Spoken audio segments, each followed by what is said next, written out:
ক্যানিং পূর্বের বিধায়ক কোথায়? ক্যানিং পশ্চিমের বিধায়ক কোথায়? ক্যানিং পূর্ব পশ্চিম থেকে প্রচুর মানুষ আহমেদাবাদে কাজ করছে, যেখানে তারা ক্ষতিগ্রস্ত হচ্ছে। তারা কোথায়? তারা কথা বলছে না কেন? আমার এখানে একটা প্রশ্ন থেকে যাচ্ছে। আমি তো করছি, কিন্তু বাকি শাসক দলের এমএলএরা কোথায়? বিজেপির এমএলএরা কোথায়?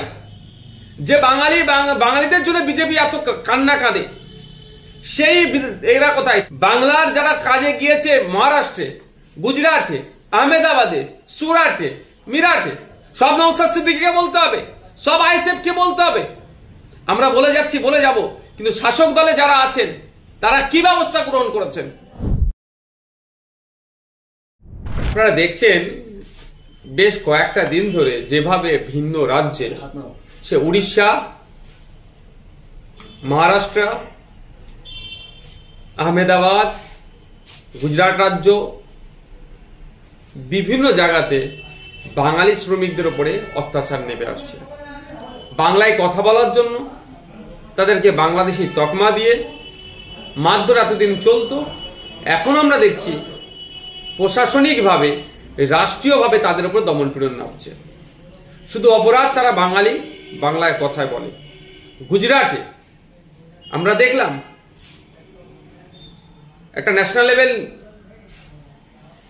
নিউজ চ্যানেলে খবর করেছে, তাদেরকে যেভাবে রাস্তায় দড়ি বেঁধে নিয়ে গেছে, গরু ছাগলকে যেভাবে নিয়ে যায়, ঠিক এখন ভাবে নিয়ে গেছে তাদের পরিচয়পত্র, আইডেন্টিটি চেক করার জন্য।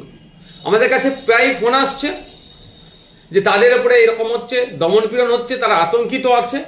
এই আতঙ্ক থেকে তাদেরকে মুক্তি দিতে হবে। কিভাবে দেবো মুক্তি? আমার হাতে তো আর সরকারি পাওয়ার নাই। আমি একজন এমএলএ, আমাদের দলের মাত্র আমি একজন এমএলএ, সংযুক্ত মোর্চার আমি মাত্র একজন এমএলএ।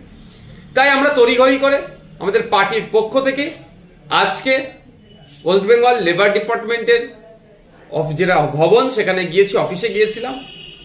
দুর্ভাগ্য আমাদের, ওখানের যিনি সচিব, এখন তিনি দীঘাতে আছেন। দীঘাতে একটি প্রোগ্রাম চলছে, কালচারাল সেন্টার উদ্বোধন আছে, সেখানে আছেন। এবং মিনিস্টার আস্তে আস্তে একটু টাইম লাগবে, মানে কখন 3টের পরে আসবে। আমরা 12টায় গতকালকে যথারীতি মেলও করেছিলাম, 12টায় আসবার টাইমও দিয়েছিলাম। মেলের আমার মনে হয় কোনো প্রতি উত্তর তারা দেয়নি। তো আমরা গিয়ে কনসার্ন যারা ছিলেন, যারা অ্যাসোসিয়েট ছিলেন, তাদের কাছে আমরা আমাদের দাবিটা উত্থাপন করেছি। প্রথম দাবির মধ্যে আমাদের প্রথম আছে, প্রতিটা রাজ্যে একটি করে নোডাল অফিসার নিয়োগ করতে হবে। এই দাবি আজকের নয়, আমি আজ থেকে 3 বছর আগে বিধানসভাতে রাজ্যের লেবার মিনিস্টারের কাছে আমি মেনশন করেছিলাম, পরিযায়ী শ্রমিকদের সুবিধার্থে মালদা, মুর্শিদাবাদ, দিনাজপুর, ক্যানিং এর যে সমস্ত মানুষজন বা রাজ্যের বিভিন্ন প্রান্তের যে ধরনের লাখো লাখো মানুষ ভিন্ন রাজ্যে কাজে গিয়েছে, তাদের সুবিধার্থে বেশ কিছু দাবি রেখেছিলাম। তার মধ্যে একটা গুরুত্বপূর্ণ দাবি ছিল নোডাল অফিসার নিয়োগ করা, কিন্তু এখনো পর্যন্ত নোডাল অফিসার নিয়োগ করেনি। আজকে আমাদের দাবির মধ্যে একটা দাবি যে অবিলম্বে নোডাল অফিসার নিয়োগ করা হোক, এবং সেই নোডাল অফিসার সেই স্টেটের চিফ সেক্রেটারি থেকে শুরু করে যারা মেকানিজম আছে, বা স্টেটের যারা মেশিনারিজ আছেন, বা স্টেটের যারা অথরিটি আছেন, তাদের সাথে কথা বলা, যে বাংলা কথা বলার জন্য যেভাবে পেরেশান করতে হচ্ছে সেইগুলো থেকে সুরাহা করা। সাথে সাথে ওই নোডাল অফিসার একটা লয়ার্সদের টিম তৈরি করুক, যে টিমের মাধ্যমে তাদের আইনি কোনো অসুবিধা হলে সেটাকে তারা ব্যাকআপ দেবে বা সহযোগিতা করবে। আমরা ডিমান্ড করেছি যে আমাদের রাজ্য থেকে, রাজ্যের একটা টোল ফ্রি নাম্বার আছে, এই সেন্টিক সমস্যা হলে, লেবারদের সমস্যা হলে যোগাযোগ করার, কিন্তু সেটা কোনো জনমানুষের সে প্রভাব নেই বা জানেও না, সেটা ভালো করে জানানো। এই মর্মে আমরা দাবি করেছি। আর একটা গুরুত্বপূর্ণ যেটা দাবি করেছি, যদি এই সমস্যা না নিরসন করতে পারে, তাহলে আমাদের রাজ্যে ওই যে আমাদের শ্রমিক ভাইদেরকে ফিরিয়ে নিয়ে আসা হোক, তাদের কাজের ব্যবস্থা করা হোক। এই দাবি আমরা আজকে আমাদের ইন্ডিয়ান সেকুলার ফ্রন্টের পক্ষ থেকে এই দাবি আমরা লেবার ডিপার্টমেন্টে রেখেছি। আমার এখানে একটা প্রশ্ন থেকে যাচ্ছে। আমি তো করছি, কিন্তু বাকি শাসক দলের এমএলএরা কোথায়? আমি জানতে চাইছি, বিজেপির এমএলএরা কোথায়? যে বাঙালিদের জন্য বিজেপি এত কান্না কাঁদে, সেই এরা কোথায়? তারাও বাংলার যারা কাজে গিয়েছে মহারাষ্ট্রে, গুজরাটে, আহমেদাবাদে, সুরাটে, মিরাটে, তাদের সাথে, উড়িষ্যাতে এই ধরনের আচরণ হচ্ছে, তারা কথা বলছে না কেন? আমি তাদের কথা ছেড়ে দিলাম, শাসক দলের মুর্শিদাবাদের এমপি এমএলএ গুলো কোথায়? মুর্শিদাবাদ থেকে সব থেকে বেশি পরিযায়ী শ্রমিক ভিন্ন রাজ্যে কাজ করে। দিনাজপুরের মানুষের কোথায়? ক্যানিং পূর্বের বিধায়ক কোথায়? ক্যানিং পশ্চিমের বিধায়ক কোথায়? ক্যানিং পূর্ব পশ্চিম থেকে প্রচুর মানুষ আহমেদাবাদে কাজ করছে, যেখানে তারা ক্ষতিগ্রস্ত হচ্ছে। তারা কোথায়? তারা কথা বলছে না কেন?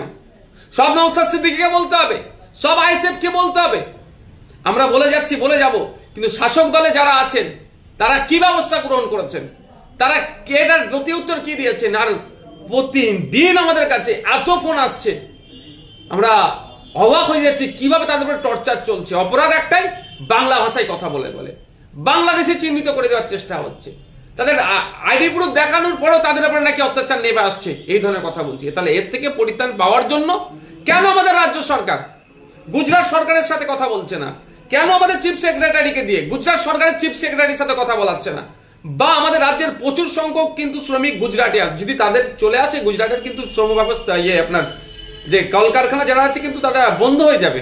তাহলে আমাদের রাজ্যের একটা করা দরকার, এমওইউ করা দরকার গুজরাট সরকারের সাথে, যে আমার থেকে আমরা যেমন শ্রমিকদের পাঠাচ্ছি, আমাদের নিরাপত্তার দায়িত্ব গুজরাট সরকারকে নিতে হবে। ঠিক যেভাবে গুজরাটের মানুষ আমাদের রাজ্যে এসে ব্যবসা বাণিজ্য করছে, তাদের নিরাপত্তার দায়িত্ব আমাদের রাজ্য নিচ্ছে।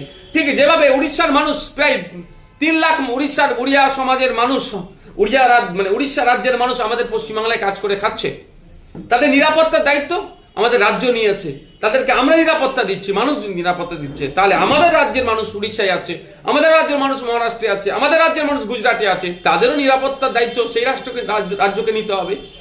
তো এটা তো একবার জোর গলায় কেন বলতে পারছেন না মাননীয় মুখ্যমন্ত্রী? তার সাথে সাথে লেবার মিনিস্টার, লেবার দপ্তর কেন বলতে পারছে না? বাঙালিদের উপর এই ধরনের অত্যাচার নেমে আসবে, তারা চুপ করে থাকছেন কেন? আর সমস্ত বিধায়করা কি করছেন সেটাও আমি জানতে চাইছি।